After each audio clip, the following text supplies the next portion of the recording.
Mä tein pienen reissun jokin aika sitten ja mulla oli mukana tämmönen kätevä laukku, jonka mä haluan nopeasti esitellä teille. Kun tämä avataan ja levitetään auki, niin täältä paljastuu tämmönen iso tasku, johon voi laittaa kaikki vaatteet nätisti. Siitä laitetaan vaan vetoketju kiinni ja taitellaan tämä kasaan. Tää ei ole tosiaan mikään maksettu mainos, mutta mä haluan vaan esitellä tämän laukun, koska tää on niin näppärä.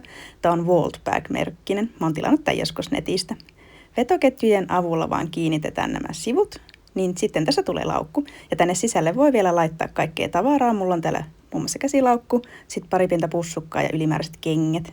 Eli tää on tosi tilava ja nätti, mutta ainut huono puoli tässä on, että tänne ei voi aivan älyttömän painavaa tavaraa laittaa, koska tämä kannetaan tässä olalla, niin tästähän tulee aivan älyttömän painava. Mutta tälleen talvisella kelillä, kun mitään vetolaukkua ei voi perässä hangessa vetää, niin tää on tosi näppärä, vähän niin kuin urheilukassi. Ainut huono puoli on tuo paino, eli kovin painavaa kassia ei tuossa olalla jaksa pitkää matkaa raahata, mutta muuten tää on tosi kiva. Kiva, kun jaksat katsoa tämän videon. Nähdään pian, moi moi!